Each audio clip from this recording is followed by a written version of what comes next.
Back to Karthik bio academy YouTube channel.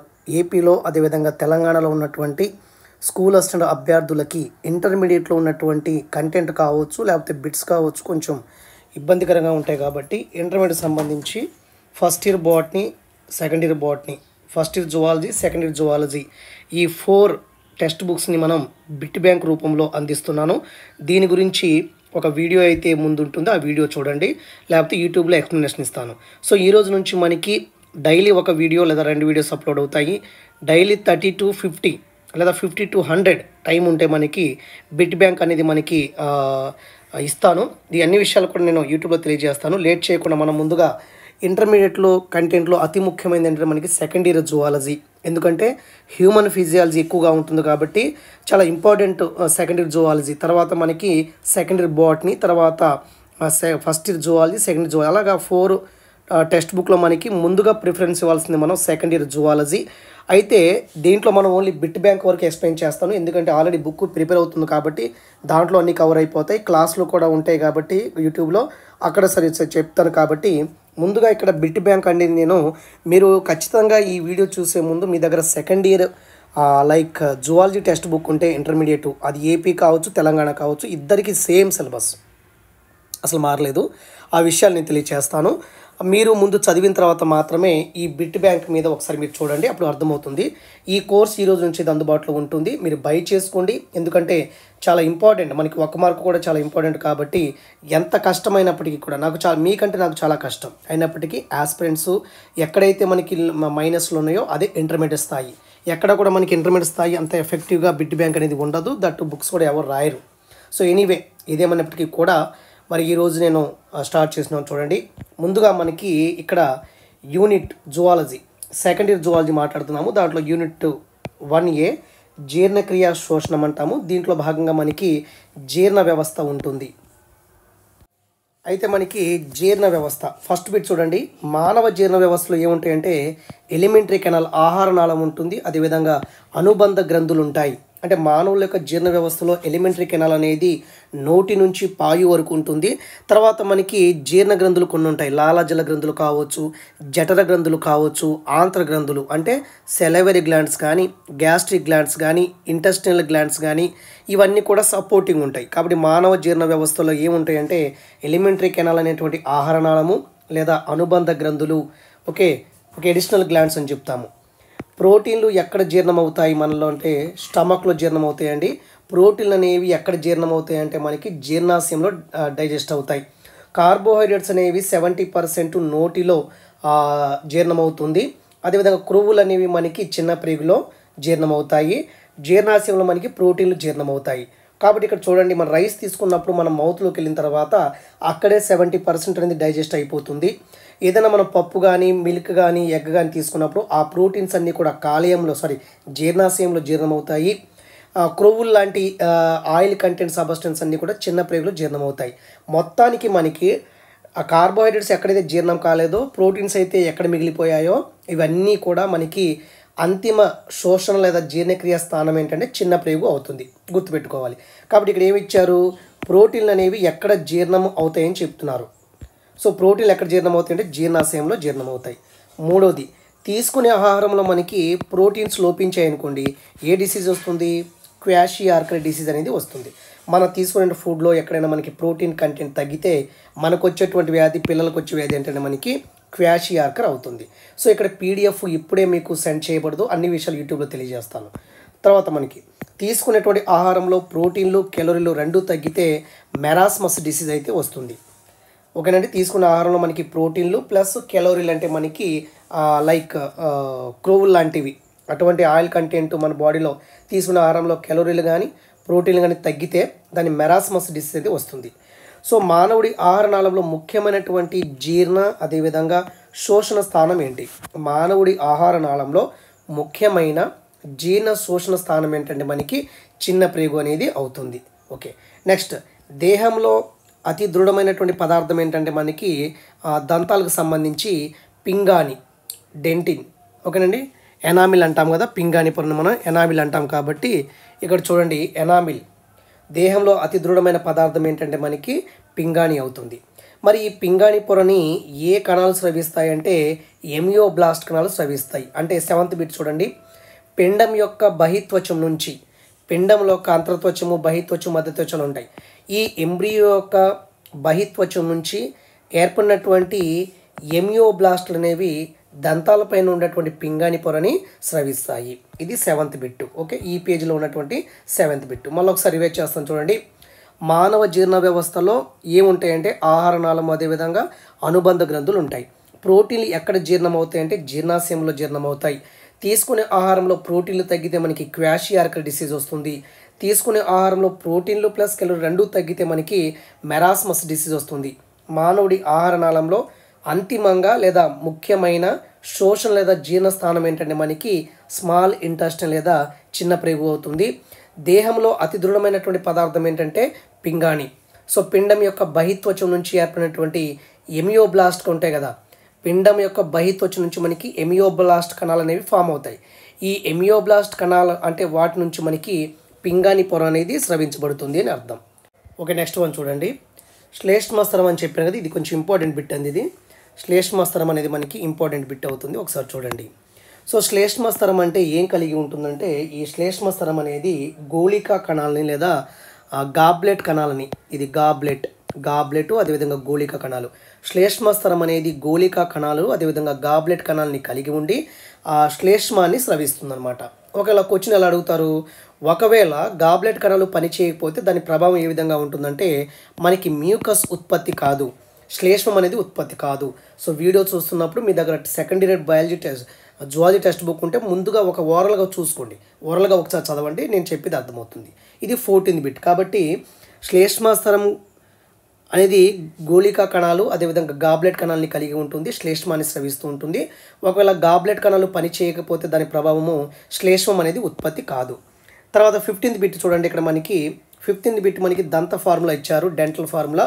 మన బాడీలో మనకి యాక్చువల్గా 32 దంతాలు అయితే ఉంటాయి. ఇది క్రింది దవడ అనుకోండి, ఒకవైపు, ఇది రెండో వైపు. అలాగే పైన కూడా మనకి ఏముంటుంది, పై దవడ కూడా ఉంటుంది కాబట్టి అది నేను డ్రా చేయలేదు. సో 3, 4 అంటే 4 భాగాలు ఉంటాయి కదా మనకి, ఆఫ్ పార్ట్స్. ఈ ఒక్కొక్క దాంట్లో మనకి సుమారు ఇక్కడ 8 దంతాలు ఉంటాయి, టీత్ ఉంటాయి. ఇక్కడ 8 ఉంటాయి, ఇక్కడ 8 ఉంటాయి, ఇక్కడ 8 ఉంటాయి. సో మొత్తం 32 ఉంటాయి. కానీ మనం ఎక్స్ప్లెయిన్ చేసేటప్పుడు ఒక పార్టే చూసుకోవాలి. మన ముందు చూసుకోండి, ఫస్ట్ 2 ఉన్నాయి. ఇలాగా మనం హాఫ్ పార్ట్ తీసుకొని మన కరెక్ట్గా మౌత్ దగ్గర హాఫ్ పార్ట్ తీసుకొని చూస్తే ఫస్ట్ 2 ఉన్నటువంటి దంతాలని మనం కుంతకాలు అని చెప్తాము. ఇది సాధారణంగా 8 ఉంటాయి. ఇక్కడ 2 ఉన్నప్పుడు ఇక్కడ 2 ఉంటాయి, తర్వాత ఇక్కడ 2 ఉంటాయి, ఇక్కడ 2 ఉంటాయి, ఇక్కడ 2 అంటే మొత్తం 4. ఒక భాగంలో 2 ఉన్నప్పుడు మిగతా ఇక్కడ 2 ఉంటాయి కదా, ఇక్కడ 2, ఇక్కడ 2 ఉంటాయి. కాబట్టి మొత్తం ఎన్ని ఉంటాయి, 8 ఉంటాయి. అలా లెక్కేసుకోవాలి. రదనికలు అనేవి ఇక్కడ 1 ఉంది కాబట్టి 4 పార్ట్లో 4 ఉంటాయి. 4, 5 అగ్రచర్మకాలు. ఇక్కడ ఉన్నటువంటి 4, 5 ఏంటంటే మనకి అగ్రచర్మకాలు. మొత్తం ఇక్కడ 2 ఉంటే 4 భాగాల్లో 8 ఉంటాయి. సో లాస్ట్ ఈ 3 ఉన్నాయి కదా, అవి చర్మనకాలు. సో అది ఇక్కడ 3 ఉంటాయి కాబట్టి 4 పార్ట్లో 12 ఉంటాయి. కాబట్టి ఇక్కడ చూడండి, మనకి దంతాల్లో కుంతకాలు 8, రదనికలు 4, అగ్రచర్మకాలు 8, చర్మనకాలు 12 ఉంటాయి మొత్తం. ఓకే, ఇక్కడ మీకు ఒకసారి చూస్తాను చూడండి. ఈ 2 వచ్చేసి మనకి ఇక్కడ రాశాను కదా, ఈ 2 వచ్చేసి మనకి కుంతకాలు అవుతుంది. సో ఇది 3వది వచ్చేసి మనకి రదనికలు అవుతుంది. సో 4వది వచ్చేసి మనకి 4, 5. సో 4, 5 వచ్చేసి మనకి 4, 5 వచ్చేసి మనకి అగ్రచర్మకాలు అవుతుంది. తర్వాత మనకి లాస్ట్ ఈ 3 ఉంటాయి కదా, ఈ 3 వచ్చేసి మనకి చర్మనకాలు అవుతాయి అన్నమాట. ఇది దంత ఫార్ములా. ఎగ్జామ్లో పిల్లల యొక్క దంత ఫార్ములా అడగవచ్చు, లేకపోతే మన యొక్క దంత ఫార్ములా అడగవచ్చు వయోజనుల యొక్క. కాబట్టి ఇక్కడ మొత్తం 32 టీత్ ఉంటాయి. దాంట్లో మనకి కుంతకాలు సంఖ్య అడగవచ్చు 8, రదనికలు 4, అగ్రచర్మకాలు 8, చర్మనకాలు 12 ఉంటాయి. ఇది 15వ బిట్ బ్యాంకు.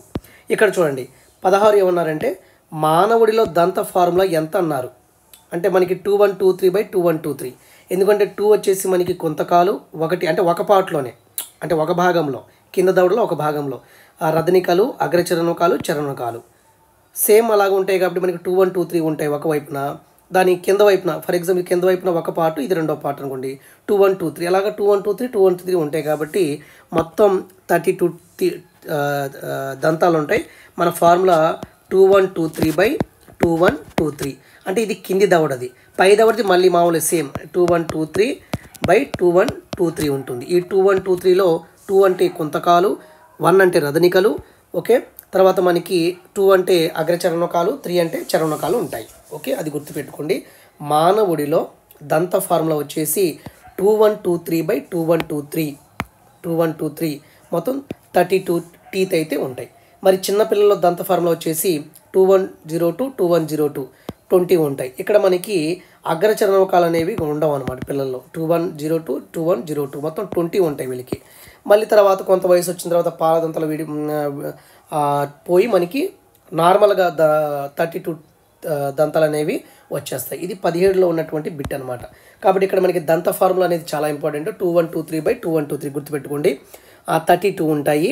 పిల్లల్లో అయితే మనకి 2102 మొత్తం 20 ఉంటాయి. సో కాబట్టి బిట్ బ్యాంక్ అనేది ఇలాగే ఉంటుందండి. చాలా యూస్ఫుల్గా ఉంటుంది. ఇది చాలా కష్టం. నేను చదివి లైన్ టు లైన్ నేను రాసుకొని మళ్ళీ మీకు ఎక్స్ప్లెయిన్ చేస్తానంటే ఎంత కష్టం ఉంటుందో చూడండి, ఒకసారి గమనించండి ఫ్రెండ్స్. ఓకే, దంత సూచి అంటే ఏమంటే ప్రతి దవడ సగభాగంలో ఉన్నటువంటి దంతాల అమరిక. దంత సూచి అంటే ఆల్రెడీ నేను రికార్డ్ అవ్వలేదని చెప్పేసి రాశాను, బట్ రికార్డ్ అవ్వలేదు, మళ్ళీ చెప్తాను చూడండి. దంత సూచి అంటే ప్రతి దవడ సగభాగంలో, ఇదొక దవడ అనుకోండి, క్రింది దవడ, పై దవడ, ఇదొక పార్ట్ 1 2 3 4 ఉంటాయి. ఇక్కడ 8 దంతాలు, 8 టీత్ ఉంటాయి. 2123 ఉంటుంది. కాబట్టి దంత సూచి లేదా డెంటల్ ఫార్ములా అంటే ప్రతి దవడ సగభాగంలో, అంటే ఇది ప్రతి దవడ సగభాగంలో, ప్రతి దవడ సగభాగంలో ఉండేటువంటి దంతాల అమరికని మనం దంత సూచి అని చెప్పడం జరుగుతుంది. ఇక్కడ ఆల్రెడీ మీకు చెప్పాను, కొంతకాలు ఎందుకు ఉపయోగపడతాయి అంటే కొరకడానికి, రదనికలు చీల్చడానికి ఉపయోగపడతాయి, అగ్రచరణకాలు చరణకాలు అనేవి నమలటానికి ఉపయోగపడతాయి. ఇవి 3 గుర్తుపెట్టుకోండి. తర్వాత మనకి ఇక్కడ అందనాళం అంటున్నారు. ఇది పెద్ద ప్రేగు యొక్క చివరి భాగం. అందనాళం నుంచి పొడుచుకుని వచ్చేటువంటి సన్నటి వేలు వంటి నిర్మాణాలని మనం నాళికాయుత నిర్మాణమే క్రిమిరూప ఉండుకము, వర్మిఫార్మ్ అపెండెక్స్ అంటాము. క్రిమిరూప ఉండుకము, వర్మిఫార్మ్ అపెండెక్స్ లేదా ఉదర గవద బిళ్ళ అంటాము. ఎందుకంటే మన పెద్ద పెరుగు చివరిలో ఇది జీర్ణాశయంలో ఎటువంటి పాత్ర ఉండదు. వేస్ట్ మెటీరియల్ అంతా దీంట్లోకి వెళ్ళి కొంచెం పెయిన్ వస్తుంది మనకి. 24 hours పెయిన్లో మనకి ఈ క్రిమిరూప ఉండకాన్ని తొలగించి వేస్తారు వైద్యులు. తర్వాత క్రిమిరూప ఉండకము జీర్ణక్రియలో ఎలాంటి పాత్ర ఉండదు. ఇది ఒక వెస్టిజియల్ ఆర్గాన్, అంటే అవశేష అవయవం అని అనమాట. సో తర్వాత మనకి జీర్ణాశయంలో ఇప్పుడు చూడండి,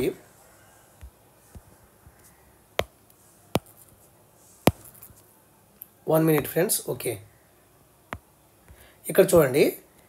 అయితే మన బాడీలో ఆహార వాహిక నుంచి మనకి జీర్ణాశయానికి ఈ రెండింటిని కలిపేది ఇక్కడ ఈ ప్లేస్లో ఒక స్పింక్టర్ ఉంటుంది, అంటే సవారణి అని ఉంటుంది, ఒక ట్యాప్ మాదిరిగా ఉంటుంది. దీంట్లో ఉన్నటువంటి ఫుడ్ డైరెక్ట్ దీంట్లో రాకుండా కొద్దిగా ఆపుతుంది అనమాట.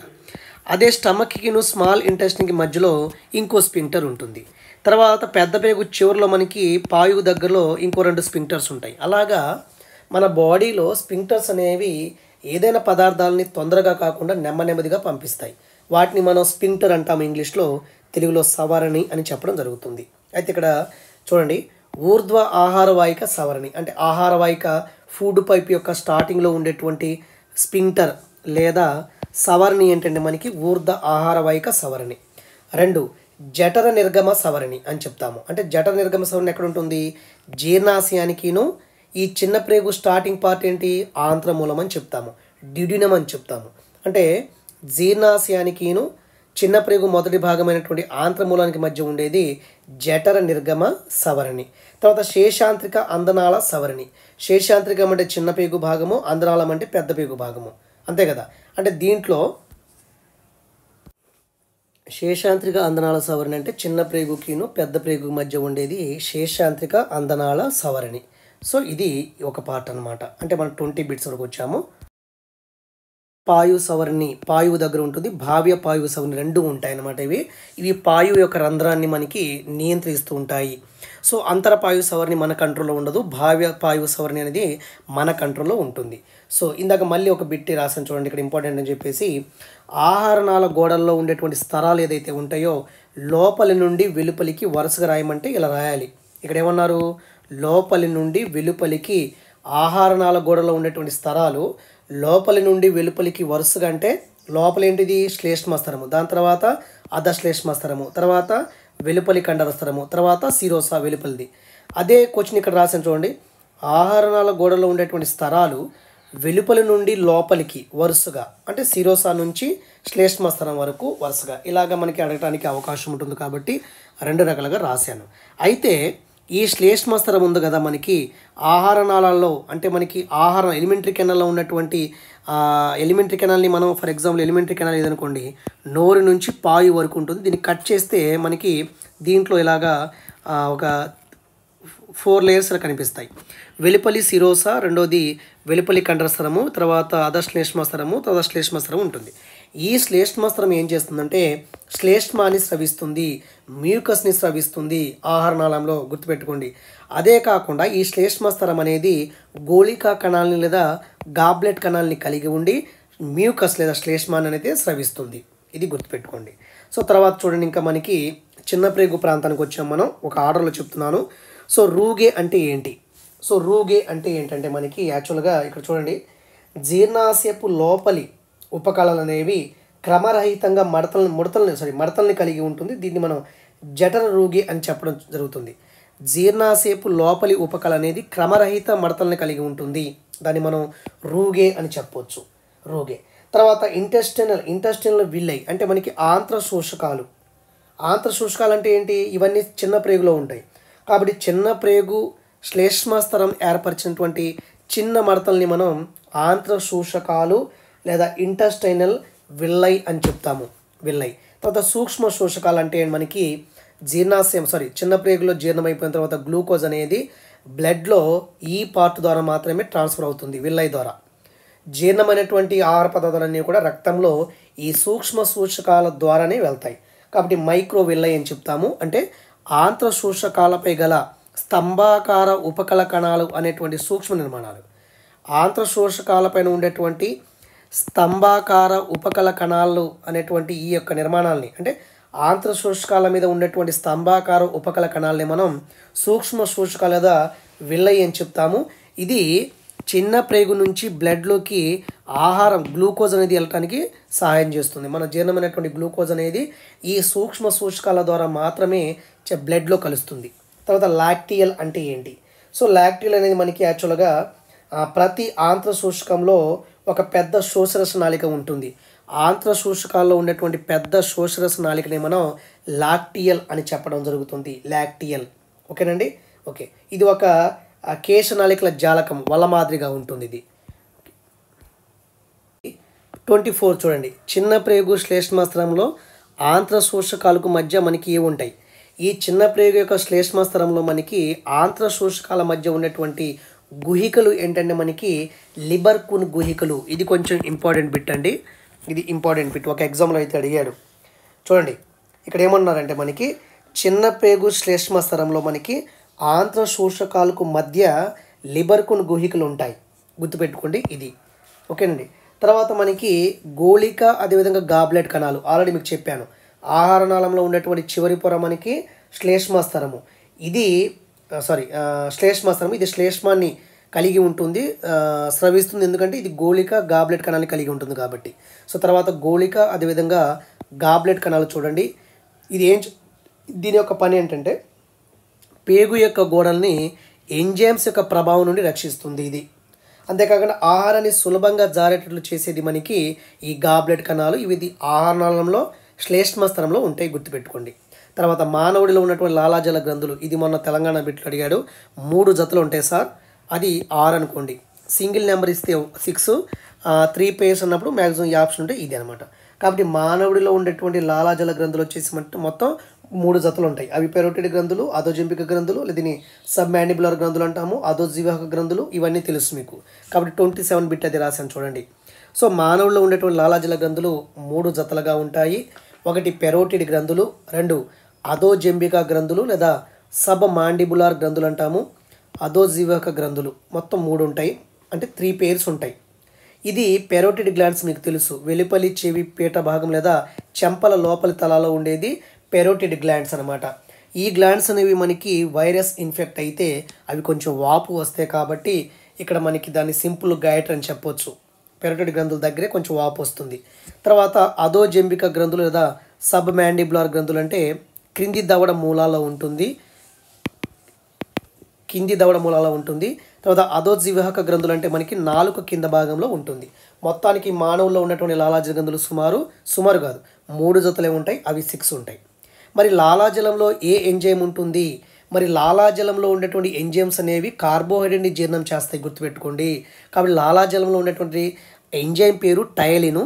దీన్ని మనం లాలాజల ఎమైలేజ్ అని చెప్తాము, సెలైవరీ ఎమైలేజ్ అని చెప్తాము. ఇంకో ఎంజైమ్ ఉంటుంది, లైసోజైమ్ అనేటువంటి ఎంజైమ్ అనేది ఉంటుంది. ఇది మనకి జీర్ణ గ్రంథుల్లో ఒక భాగం ఏంటంటే మనకి లాలాజల గ్రంథులు చెప్పాము. దానికి మైండ్ మ్యాపింగ్ అవసరం లేదు, ఈజీగా ఉంటుంది. మరి జఠర గ్రంథులు తర్వాత ఆంత్ర గ్రంథులు ఉంటాయి. ఇది పేజీ నెంబర్ 8లో ఉంటుంది, సెకండ్ ఇయర్ జువాలజీ టెక్స్ట్ బుక్లో. ఇక్కడ జఠర గ్రంథులు మొత్తం ఎన్ని ఉంటాయి? 3 రకాలు ఉంటాయి. దాంట్లో 3 రకాల్లో మనం ఒకసారి చూడండి. హార్దిక గ్రంథులు ఒకటి, జఠర నిర్గమ గ్రంథులు ఒకటి, ఫండింగ్ లేదా ఆక్సిటింగ్ గ్రంథులు ఒకటి. హార్దిక గ్రంథులు ఉంటాయి. ఇది శ్లేష్మాన్ని స్రవిస్తుంది, ఇది రక్షణకు తోడ్పడుతుంది. రెండోది ఏంటి? జఠర నిర్గమ గ్రంథులు అంటే ఇది శ్లేష్మాన్ని స్రవిస్తుంది, అదేవిధంగా గ్యాస్ట్రిన్ అనేటువంటి హార్మోన్ని స్రవిస్తుంది. 3 ఫండింగ్ లేదా ఆక్సింటిక్ గ్రంథులు అంటే ఈ ఫండిక్ ఆక్సింటిక్ గ్రంథులు అనేవి 3 రకాల కణాలతో ఉంటుంది. ఒకటి ఏంటంటే శ్లేష్మ గ్రీవ కణాలు, శ్లేష్మాన్ని స్రవిస్తుంది. పెప్టిక్ లేదా ముఖ్య కణాలు పెప్సినోజన్ ఎంజైమ్ను, ప్రోరెనిల్ని స్రవిస్తుంది, గుర్తుపెట్టుకోవాలి. పెప్సినోజన్ ఎంజైమ్ను, ప్రోరెనిల్ని స్రవిస్తుంది పెప్టిక్ లేదా ముఖ్య కణాలు. తర్వాత ఆక్సిటిక్ కణాలు లేదా కుడ్య కణాలు, ఇది హెచ్సిఎల్ని ఉత్పత్తి చేస్తుంది. అదేవిధంగా కాసిల్ ఇంటర్నిక్స్ కారకాన్ని స్రవిస్తుంది. మరి ఇది ఎందుకు ఉపయోగపడుతుంది? ఈ కారకం అనేది విటమిన్ B12 తయారు చేయడానికి ఉపయోగపడుతుంది మనకి. ఇది మనకి జఠర గ్రంథులకు సంబంధించింది. మళ్ళీ ఒకసారి చెప్తాను. జఠర గ్రంథులు 3 రకాలుగా ఉంటాయి. హార్దిక గ్రంథులు, జఠర నిర్గమ గ్రంథులు, ఫండింగ్ లేదా ఆక్సిటింగ్ గ్రంథులు 3 రకాలు ఉంటాయి. మరి హార్దిక గ్రంథులు ఏం చేస్తాయండి? శ్లేష్మాన్ని స్రవిస్తుంది, అదేవిధంగా రక్షణకు ఉపయోగపడుతుంది. జఠర నిర్గమ గ్రంథులు ఏం చేస్తాయి? గ్యాస్ట్రిన్ హార్మోన్ని స్రవిస్తాయి. మరి ఫండిక్ అదేవిధంగా ఆక్సిటింగ్ అనేది 3 రకాల కణాలతో ఉంటుంది. దీంట్లో శ్లేష్మ గ్రీవ కణాలు 1, 2 పెప్టిక్ లేదా ముఖ్య కణాలు అని చెప్తాము, 3 ఆక్సింటిక్ లేదా కుడ్య కణాలు అని చెప్తాము. మరి శ్లేష్మ గ్రీవ కణాలు ఏం చేస్తాయంటే శ్లేష్మాన్ని రిలీజ్ చేస్తాయి. పెప్టిక్ లేదా ముఖ్య కణాలు 2 ఎంజైమ్ని స్రవిస్తాయి, పెప్సినోజన్ అదేవిధంగా ప్రోరెనిన్. తర్వాత ఆక్సిటిక్ కణాలు అదేవిధంగా కుడ్య కణాలు అనేవి హెచ్సిఎల్ని స్రవిస్తాయి. రెండోది కాసిల్ ఇంటర్నిక్స్ కారకాన్ని స్రవిస్తాయి. ఇది B12 అనేటువంటి విటమిన్ తయారు చేయడానికి ఈ కారకం అనేది ఉపయోగపడుతుంది. తర్వాత మనకి pHలో అడుగుతున్నాడు కదా, టెక్స్ట్ బుక్లో చాలా చోట్ల మనకి లాలాజలం pH ఇచ్చారు. ఒక దగ్గర రాసిన చూడండి. లాలాజలం యొక్క pH వచ్చేసి 6.8 ఉంటుంది. జఠరసం pH వచ్చేసి 0.9 to 1.8 వరకు ఉంటుంది. ఆంత్రరసము సక్కస్ ఎంట్రికస్ pH వచ్చేసి 7.5 to 8.0. కాబట్టి మనకి ఇది వచ్చేసి మనకి ఆల్కలీ కండిషన్, ఇది ఆల్కలీకి ఇది యాసిడ్కు, ఇది ఎసిడిక్, ఇది ఆల్కలైన్ కండిషన్గా ఉంటుంది. కాబట్టి లాలాజల pH 6.8, జఠరసం pH వచ్చేసి 0.9 to 1.8, ఆంత్రరసం సక్కస్ ఎంట్రికస్ pH వచ్చేసి 7.5 to 8.0 వరకు ఉంటుంది. సో లాలాజలం pH అనేది 6.8 అంటే ఇది ఎసిడిక్ ఇన్ నేచరు, ఇది కూడా మనకి ఎసిడిక్ ఇన్ నేచరు, ఇది ఆల్కలైన్ ఇన్ నేచరు, క్షారంగా ఉంటుంది. ఇది ఈరోజు మనం మొదటి వీడియో కాబట్టి 30 బిట్ బ్యాంక్ అయితే ఇస్తున్నాను. ప్రతిరోజు లైన్ టు లైన్, ఎంత కష్టమైనప్పటికీ కూడా, ఎంత టైం అయినా కూడా మ్యాక్సిమం ఇది అక్టోబర్ ఎండింగ్ వరకు చెప్పడానికి ప్రయత్నం చేస్తాను. అన్ని విషయాలు మీకు యూట్యూబ్లో తెలియజేస్తాను. కాబట్టి కోర్స్ తీసుకోండి. ఈ వీడియో చూస్తున్నటువంటి అభ్యర్థులు ఎవరైతే ఉన్నారో వాళ్ళు మీ ఫ్రెండ్స్కి చేస్తే బాగుంటుందని చెప్పేసి నా ఆలోచన. ఇలాగ మనం రాసి ఇలా ఎక్స్ప్లెయిన్ చేయడం చాలా చాలా కష్టం అండి. కానీ యాస్పిరెంట్ను అంటే రేపు పొద్దున మన ఉద్యోగాలు అనేవి చాలా మనకి ఏంటంటే ఎక్కువ మంది రాస్తున్నారు కాబట్టి అందరిలో మనం ముందు ఉండాలంటే ఇలాగైనా చదవాలి, తప్పదు మరి. ఓకే, కాబట్టి మీరు ఇంటర్మీడియట్ టెక్స్ట్ బుక్ దగ్గర పెట్టుకోండి. ఇక ప్రతిరోజు మీకు యాప్లో వీడియోస్ అప్లోడ్ అవుతుంటాయి. ఓకే అండి, థ్యాంక్ యూ.